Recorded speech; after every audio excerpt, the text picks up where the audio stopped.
Welcome back to another episode of Out Loud Geek, where we discuss news and views about pop culture, science fiction, fantasy, food, cooking, the outdoors, and more. Welcome to another episode of Who Will Be the Biggest Flop? We now have 6 contenders for Part 3. We'll begin this latest episode with a brief recap of last week's rankings for what were the 5 contenders slugging it out for the highly coveted title of the biggest flop. The entry from Warner Bros. Discovery and DC Studios, The Flash, sat in first place with a potential loss for the studios of around $57.5 million to $183 million. Disney's Pixar entry, Elemental, sat in second place with a possible studio loss ranging from $27.5 million to $127 million. Disney's live-action race-swapped remake of The Little Mermaid sat in third place with a possible loss to the studio of $110 million. Universal Pictures entry, Fast X, sat in fourth place with a possible loss to the studio of $58 million. And finally, the entry from Paramount Studios and Hasbro, Transformers Rise of the Beasts, sat in last place with a potential loss to the studio of $0 to $90.5 million due to the remote possibility that it could break even. But where do these contenders rank now after this weekend's box office? And what about the new 6th contender? Let's find out. We'll begin with our newest contender since it came in first place at this weekend's domestic box office. So please give a warm welcome to the entry from Disney and LucasFilm, none other than Indiana Jones and the Dildo of Destruction.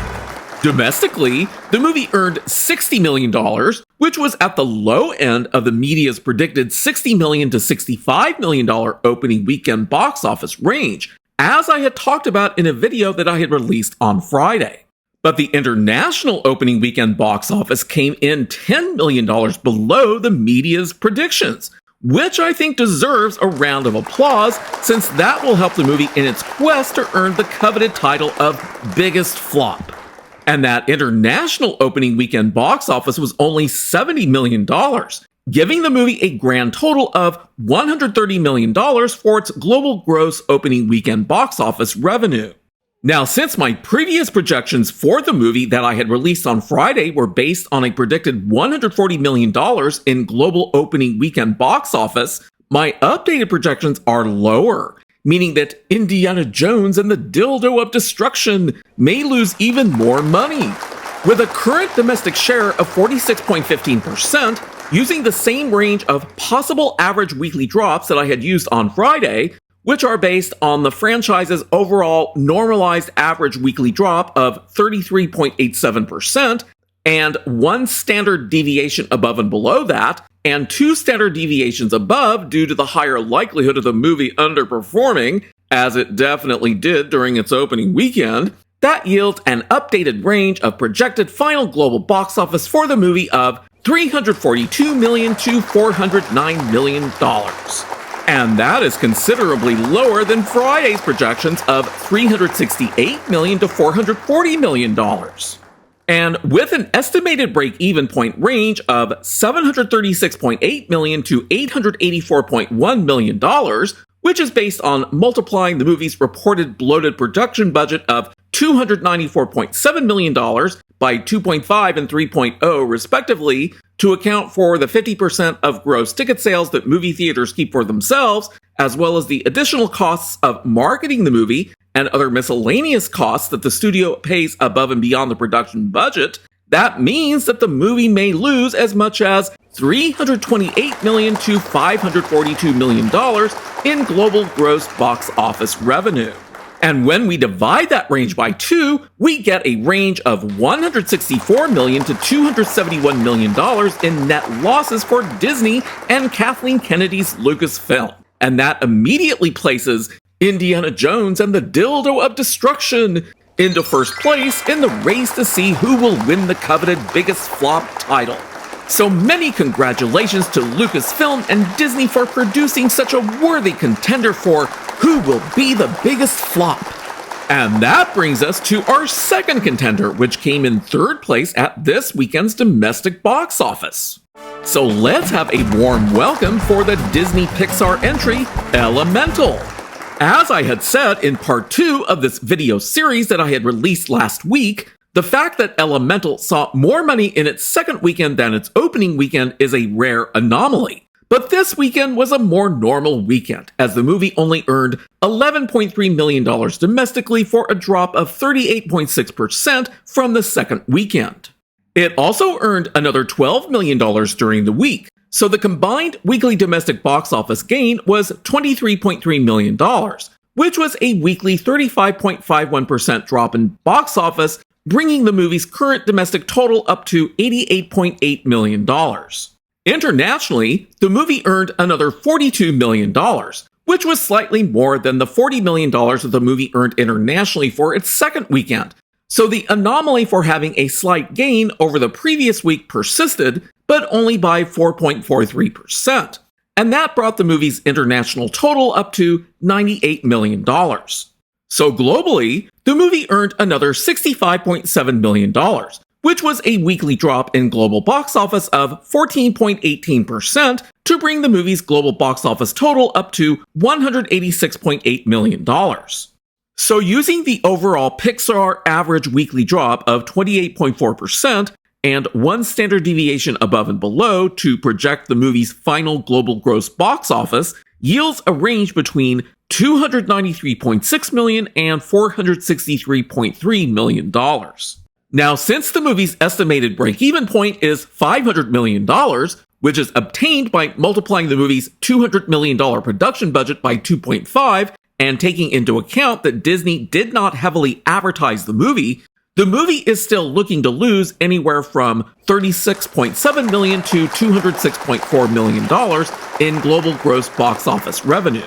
After dividing that range by 2, Disney Pixar is currently looking to lose somewhere between $18.4 million to $103 million, which places Elemental currently into second place behind Indiana Jones and the Dildo of Destruction. This week's third contestant came in 5th place in this weekend's domestic box office, so please give a warm welcome to the entry from Paramount Studios and Hasbro, Transformers: Rise of the Beasts. The movie earned another $7 million at the domestic box office to bring its domestic box office total up to $136.1 million. It also earned another $24.7 million internationally to bring its total international box office up to $243 million. So its global box office increased by $37.8 million to bring its current global gross box office total up to $379.1 million. Currently, its average weekly drops have been rather consistent, and they have an overall average of 39.41%. So projecting forward by also taking into account the average weekly drops that are up to one standard deviation away based on the previous 6 Transformers movies yields a projected final global gross box office range of $420 million to $463 million. So given that the movie's estimated break-even point ranges between $500 million to $600 million, which is based on multiplying the movie's $200 million production budget by 2.5 and 3.0 respectively, we get a potential range of global gross box office loss of $36.8 million to $179.8 million. So the movie has moved away from being able to break even, which means that it's currently not facing possible disqualification from being able to earn the coveted biggest flop crown. And if we divide that range by 2, we get a potential loss for the studios of $18.4 million to $89.9 million, which places Transformers: Rise of the Beasts into last place. Now let's welcome our 4th contestant, which came in 7th place in this weekend's domestic box office, Disney's live-action race-swapped remake of The Little Mermaid. The movie earned another $5.15 million at the domestic box office, bringing its current domestic total up to $281 million. Internationally, the movie earned another $13.7 million to bring its current international total up to $242.8 million. So globally, the movie earned another $24.5 million since last week, bringing its current global gross box office total up to $523.8 million. So the movie has finally crossed the $500 million threshold, and based on my current projections, based on the overall average weekly drop in global box office of 33.76%, the movie will likely top out at around $571 million, which is slightly higher than the $560 million that I had projected last week and the week before.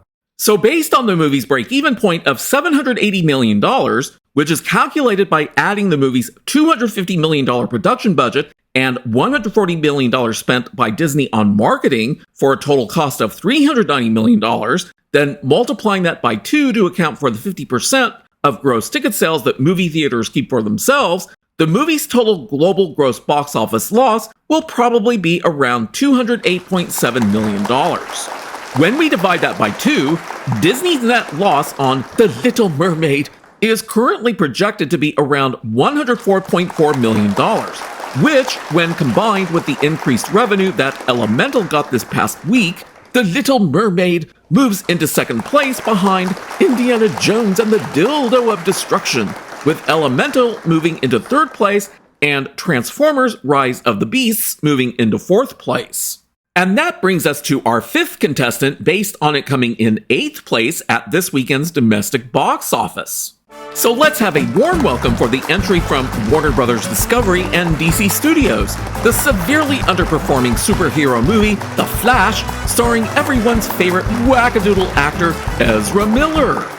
Following the announcement from Warner Bros. Discovery and DC Studios that they are going to release the movie onto streaming on July 18th, as I had reported in a video a few days ago, over 1,500 movie theaters stopped showing The Flash, so its domestic box office earnings for its third weekend in release were only $5 million, which was a 67.24% drop from its second weekend.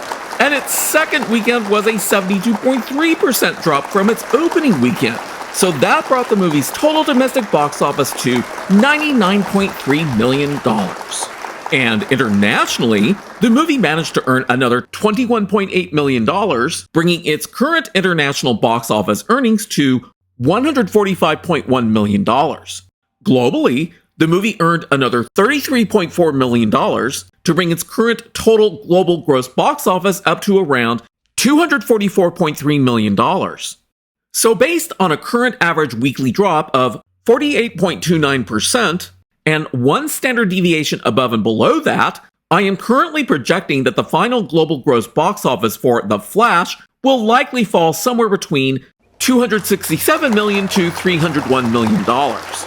And given the movie's estimated break-even point range of $550 million to $660 million, which is based on multiplying its $220 million production budget by 2.5 and 3.0 respectively, the current projected global gross box office loss for the movie ranges between $249 million to $393 million.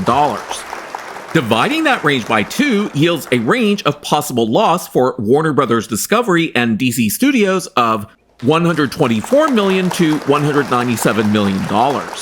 This means that The Flash will now be in second place for the coveted biggest flop prize behind Indiana Jones and the Dildo of Destruction, with The Little Mermaid moving into third place, Elemental moving into fourth place, and Transformers Rise of the Beasts moving into fifth place. Now let's welcome our sixth and final contestant for this edition of Who Will Be the Biggest Flop?